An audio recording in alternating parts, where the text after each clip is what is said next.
Sin censura. Se filtran imágenes fuertes de cómo fueron los últimos momentos de vida del Pinky antes de su trágica muerte. ¿Qué tan fuertes son estas imágenes? Quédate hasta el final del video y descúbrelo. En las horas posteriores a la desaparición de Agustín Paul, conocido como el Pinky, las autoridades y los medios se sumergieron en una carrera contrarreloj para encontrarlo. La familia de Agustín, desesperada y angustiada, se mantenía a la espera de noticias, sin saber que las horas que pasarían se tornarían en un cuento oscuro que iría más allá de lo imaginable. La desaparición de un joven conocido en las redes sociales con millones de seguidores de inmediato despertó la curiosidad y la preocupación, pero lo que nadie imaginaba era que las últimas horas de vida del Pinky serían grabadas, y peor aún, filtradas a la prensa y a las redes sociales, desvelando la cruda y aterradora realidad detrás de su asesinato. A medida que los días avanzaban y las autoridades confirmaban que el cuerpo encontrado cerca del Libramiento Benito Juárez era efectivamente el de Agustín Paul, una serie de imágenes comenzaron a circular por las plataformas digitales, primero como rumores y luego como una avalancha de testimonios gráficos que reflejaban sus últimos momentos con una claridad espeluznante. La filtración de estas imágenes no solo fue un golpe devastador para su familia y seguidores, sino que también abrió un debate público sobre el respeto y la privacidad de las víctimas y el papel de los medios de comunicación en la era digital. La fuente de estas imágenes nunca fue completamente aclarada, pero se rumorea que alguien cercano a los responsables del asesinato, o tal vez un miembro del mismo grupo criminal, filtró las imágenes con la intención de enviar un mensaje claro. Los grupos del crimen organizado, especialmente aquellos con la magnitud de la chapiza, operan bajo un código tácito que no tolera los desafíos públicos. El caso de El Pinky, quien había hecho burlas y comentarios directos en sus videos sobre el poder de estos grupos, fue interpretado como una provocación intolerable. Al parecer, las imágenes fueron tomadas durante su cautiverio, mientras los responsables de su muerte se aseguraban de que su sufrimiento fuera registrado, como parte de una especie de macabro testimonio visual. Fue en las redes sociales donde la noticia de la filtración se desató como un fuego incontrolable. Todo comenzó con una imagen cruda que apareció en Twitter a altas horas de la madrugada, mostrando al Pinky en lo que parecía ser un lugar oscuro y sucio. La imagen mostraba su rostro hinchado, sus ojos semiabiertos y una expresión de angustia con los brazos atados detrás de su espalda. La imagen, aunque borrosa en ciertos detalles, era lo suficientemente clara como para que los seguidores más cercanos a Agustín la reconocieran rápidamente. El mensaje que acompañaba la foto era directo y aterrador. Ya pagaste por tu lengua. Lo que nadie sabía era que esa era solo la primera de varias imágenes que se filtrarían a través de las redes sociales en las horas siguientes. A medida que los medios comenzaron a cubrir el caso de El Pinky, las imágenes siguieron saliendo a la luz, cada una más perturbadora que la anterior. Una segunda imagen mucho más explícita fue filtrada poco después en plataformas como Facebook y WhatsApp. En ella el Pinky estaba en el suelo, con la cabeza gacha y las manos atadas, aparentemente consciente, pero completamente desorientado. En la parte superior de la imagen se podía ver símbolos y anotaciones escritas a mano en lo que parecía ser una pared cercana, que al principio algunos intentaron interpretar como un mensaje del grupo que lo tenía cautivo. A través de las redes sociales, rápidamente comenzaron a circular comentarios que sugerían que los símbolos representaban una especie de advertencia para otros jóvenes, que al igual que él, podían estar desafiando la autoridad del grupo criminal. La imagen fue tomada en un momento en el que el Pinky claramente estaba intentando mantenerse tranquilo, a pesar de la situación. En las horas previas a su muerte, los rumores indicaban que había intentado en varias ocasiones contactar a personas cercanas a él, enviando mensajes de auxilio en sus redes sociales. A pesar de estar atado y bajo amenaza, algunos reportes no confirmados aseguraban que en algún momento se había atrevido a retar a sus captores, a pesar de la inminente amenaza que esto suponía. En este tipo de situaciones, los cárteles no suelen ser indulgentes con quienes desafían su poder, y mucho menos con aquellos que consideran que pueden humillarlos públicamente. Los más de 3 millones de seguidores del Pinky en sus redes sociales fueron testigos de cómo se fueron filtrando estas imágenes de forma progresiva. La tercera imagen, una de las más impactantes, mostró a Agustín sentado en una silla, con la cabeza agachada, los ojos vidriosos y su ropa visiblemente desordenada. Sus captores, aparentemente satisfechos con su sufrimiento, habían colocado una cámara en el mismo espacio y lo grabaron mientras le hacían preguntas, a las cuales él respondía con cautela. Las imágenes mostraban a un Agustín agotado, con el rostro pálido y desbordado por el miedo, pero también con una actitud desafiante que no se podía borrar completamente, una señal de su resistencia en el rostro de la muerte inminente. Los primeros que compartieron esas imágenes no sabían exactamente qué estaban viendo, pero rápidamente se hizo viral.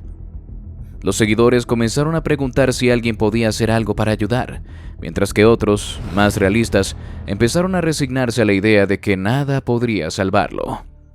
Lo peor llegó cuando un video, no mucho más largo que un par de minutos, apareció en plataformas como YouTube y Telegram. El video mostraba el rostro del Pinky de manera nítida y desgarradora.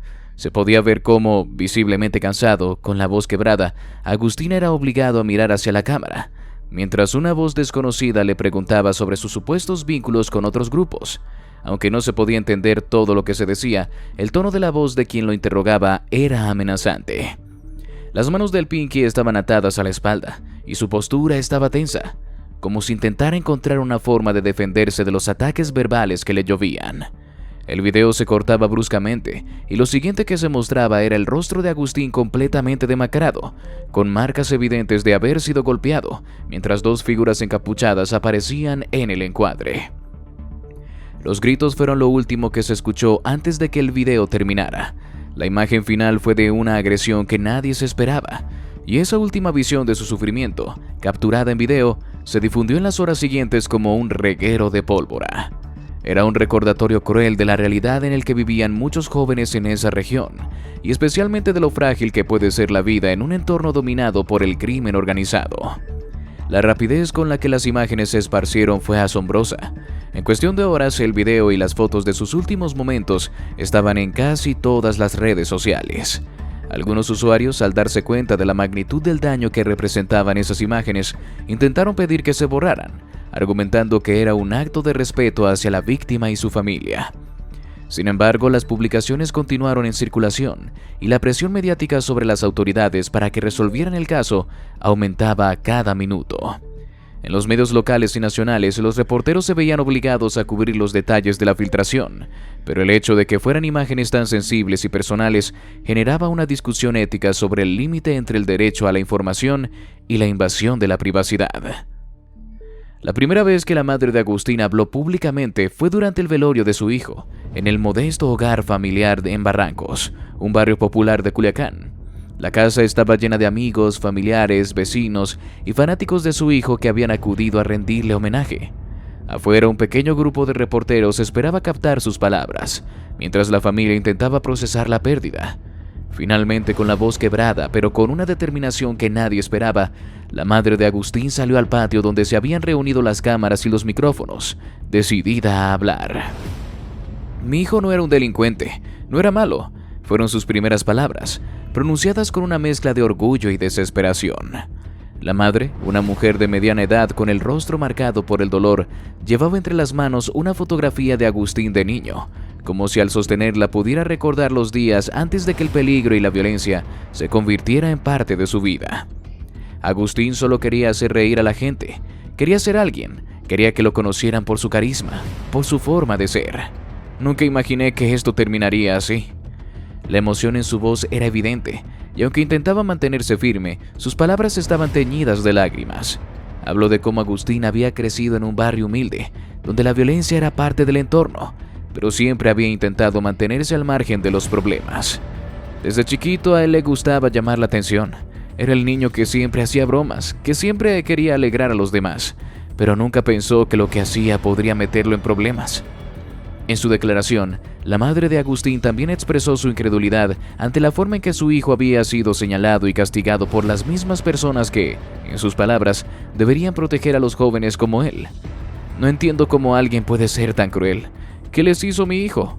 ¿Qué daño podía hacer un muchacho que solo hacía videos para reírse de la vida?».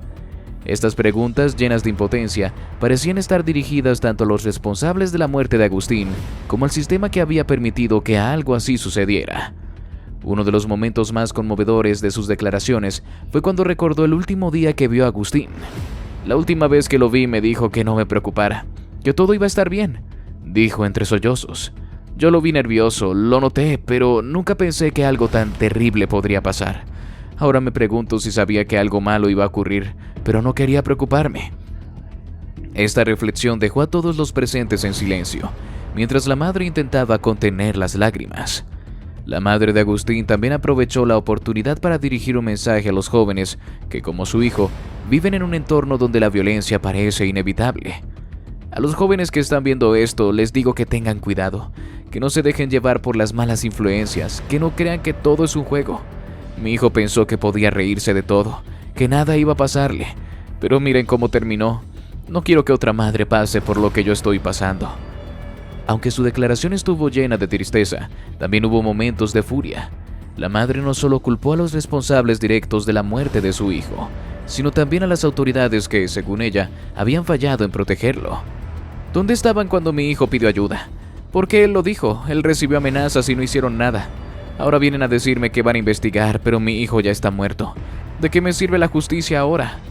Estas palabras, dichas con un tono lleno de amargura, reflejaban la desconfianza generalizada hacia un sistema que parecía estar siempre un paso hacia atrás de la violencia que azotaba la región. Las declaraciones de la madre de El Pinky no solo resonaron en los corazones de quienes estaban allí presentes, sino también en las redes sociales, donde rápidamente se convirtieron en un tema de conversación. Los seguidores de Agustín compartieron fragmentos de sus palabras, acompañados de mensajes de apoyo y solidaridad. No estás sola, todos estamos contigo, decía uno de los comentarios más repetidos en las publicaciones que circulaban por Facebook y Twitter. Sin embargo, también hubo quienes aprovecharon el momento para criticar la cultura que, según ellos, glorifica el estilo de vida asociado con el narcotráfico y pone en peligro a los jóvenes. En sus declaraciones, la madre también habló sobre el legado de su hijo. Yo quiero que lo recuerden por quién era de verdad, no por cómo lo encontraron, no por cómo lo mataron. Quiero que lo recuerden por su sonrisa, por su risa, por cómo siempre trataba de hacer felices a los demás. Estas palabras, aunque dichas en medio del dolor, mostraban la fuerza de una madre que, a pesar de todo, se negaba a permitir que la tragedia definiera la memoria de su hijo. A medida que las horas pasaban y más medios reproducían sus palabras, la madre de Agustín se convirtió en una especie de portavoz involuntaria del dolor de muchas familias que han perdido a sus seres queridos en circunstancias similares. Su mensaje no solo era un llamado a la justicia para su hijo, sino también una denuncia del estado de inseguridad y miedo en el que vivían. Esto no es solo por mi hijo, dijo en un momento de su declaración. Esto es por todos los jóvenes que han perdido la vida por esta violencia sin sentido. Ya basta.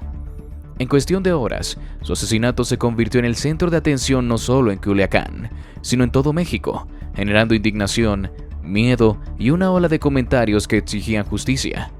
La presión era palpable, y el gobierno, acostumbrado a manejar este tipo de situaciones con mensajes genéricos, se encontró enfrentando una tormenta mediática que no podía ser ignorada. Las declaraciones oficiales comenzaron a llegar a cuentagotas, pero las palabras no lograron calmar la creciente frustración y el descontento generalizado. El primer comunicado del gobierno estatal llegó apenas unas horas después de que se confirmara la identidad del cuerpo encontrado en la costerita. Emitido por la Secretaría de Seguridad Pública de Sinaloa, el mensaje era breve y frío, anunciando que las autoridades correspondientes han iniciado una investigación para esclarecer los hechos relacionados con el asesinato del ciudadano Agustín Paul. Aunque el tono era profesional y conciso, la falta de detalles y lenguaje genérico solo sirvieron para aumentar la desconfianza de la población, que sentía que este caso podría terminar como tantos otros, sin respuestas y sin justicia. Las redes sociales no tardaron en reaccionar. Usuarios en Twitter, Facebook e Instagram comenzaron a cuestionar la falta de acciones concretas y a señalar que el gobierno solo estaba reaccionando debido a la fama de El Pinky. ¿Qué pasa con las otras víctimas? ¿Solo importa porque tenía seguidores?, escribió un usuario, reflejando el sentimiento de muchos que veían en este caso un ejemplo más de la ineficacia de las autoridades frente a la violencia sistemática de la región. Mientras tanto, los seguidores de El Pinky continuaban exigiendo justicia, utilizando hashtags como Justicia para El Pinky y No Más Violencia para mantener la presión sobre las autoridades. El gobernador de Sinaloa, consciente de que la atención mediática sobre el caso estaba alcanzando niveles nacionales, convocó a una conferencia de prensa al día siguiente. Vestido con un traje oscuro y con un semblante serio, se presentó ante un grupo de reporteros que no tardaron en bombardearlo con preguntas incisivas. Su declaración inicial, cuidadosamente redactada, comenzó con un mensaje de condolencias para la familia de Agustín. Lamentamos profundamente el fallecimiento de Agustín Paul, un joven talentoso y querido por muchos en nuestra comunidad, dijo tratando de proyectar empatía en un momento en que el público esperaba algo más que palabras vacías. Sin embargo, el tono cambió rápidamente cuando comenzó a hablar sobre el caso en sí. Quiero dejar en claro que este gobierno no tolerará ningún acto de violencia como el ocurrido contra este joven. Hemos dado instrucciones precisas a las fuerzas de seguridad para que se investigue a fondo y se lleve a los responsables ante la justicia. Aunque sus palabras parecían firmes, no ofrecieron detalles concretos sobre las acciones que se estaban tomando, lo que dejó a muchos con la sensación de que el gobierno simplemente estaba intentando contener el daño mediático. Uno de los momentos más tensos de la conferencia ocurrió cuando un reportero le preguntó directamente al gobernador si creía que la muerte de El Pinky era el resultado de las amenazas que había recibido por parte de un grupo criminal en particular. El gobernador, visiblemente incómodo, evitó dar una respuesta directa. Estamos investigando todas las líneas posibles. No descartamos ninguna hipótesis, pero debemos ser responsables y no especular en este momento.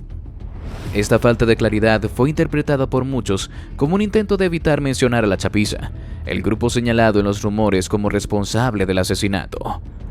A medida que avanzaba la conferencia, los periodistas comenzaron a presionar con preguntas sobre la estrategia de seguridad en Sinaloa y las acciones que el gobierno estaba tomando para proteger a los ciudadanos. Este caso no es un hecho aislado. ¿Qué está haciendo su administración para garantizar la seguridad de otros jóvenes que, como el Pinky, están en riesgo?, preguntó una reportera, poniendo en evidencia el fracaso del gobierno para controlar la violencia en la región.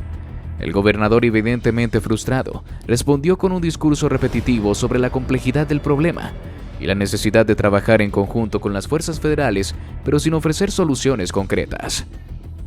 Mientras tanto, desde la Ciudad de México, el gobierno federal también comenzó a emitir declaraciones sobre el caso. El presidente, durante su conferencia matutina, fue cuestionado directamente por un periodista sobre la muerte del Pinky y lo que esto significaba en el contexto de la violencia en el país. Como era habitual, el mandatario expresó sus condolencias y aseguró que se estaba trabajando en coordinación con las autoridades estatales para esclarecer los hechos. Es una tragedia muy lamentable. No podemos permitir que los jóvenes sigan siendo víctimas de esta violencia. Vamos a reforzar la seguridad en la región, dijo, aunque sin profundizar en las acciones específicas que se tomarían. La respuesta del gobierno, tanto a nivel estatal como federal, fue recibida con escepticismo por gran parte de la población. En las redes sociales, los comentarios criticaban la falta de transparencia y la percepción de que las autoridades estaban más interesadas en controlar la narrativa mediática que en resolver el caso. Siempre es lo mismo, promesas, discursos y luego nada. ¿Cuánto más tienen que morir para que hagan algo de verdad?, escribió un usuario en Twitter, reflejando el sentimiento de frustración que se extendía entre los ciudadanos. Además de las críticas, las declaraciones oficiales también generaron un debate sobre el papel del gobierno en la protección de figuras públicas como el Pinky. Algunos analistas señalaron que su caso era un ejemplo de cómo las autoridades no estaban preparadas para lidiar con las dinámicas de las redes sociales y la exposición que éstas generan. Los influencers y creadores de contenidos son ahora figuras públicas, y eso los hace vulnerables en un país como México, donde la violencia puede alcanzar a cualquiera, comentó un experto en seguridad en una entrevista televisiva. Mientras tanto, las promesas de justicia seguían siendo palabras vacías para la familia de Agustín, que continuaba exigiendo respuestas concretas. En una entrevista realizada poco después de la conferencia del gobernador, la madre de El Pinky expresó su descontento con las declaraciones oficiales. ¿Qué van a investigar? ¿Qué van a resolver? Mi hijo ya está muerto y no hay nada que puedan hacer para traerlo de vuelta, dijo con la voz quebrada. Solo espero que no sigan permitiendo que esto pase con otros jóvenes. Mi hijo no fue el primero y desgraciadamente no será el último. La presión mediática y social finalmente obligó al gobierno a anunciar una serie de operativos de seguridad en la región, pero muchos lo consideraron un gesto simbólico más que una solución real. En las semanas siguientes se realizaron algunos arrestos relacionados con el caso, aunque las autoridades no pudieron confirmar si los detenidos tenían una conexión directa con la muerte del Pinky. Este tipo de acciones, vistas como un intento de demostrar resultados rápidos, solo aumentaron la desconfianza hacia las autoridades. Y así llegamos al final de este video. Si te gustó, te invito a que nos des tu me gusta para seguir haciendo más videos como este. Además de que no olvides suscribirte y activar la campanita para que no te pierdas ninguno de nuestros nuevos videos. Te deseo un gran día. Hasta la próxima.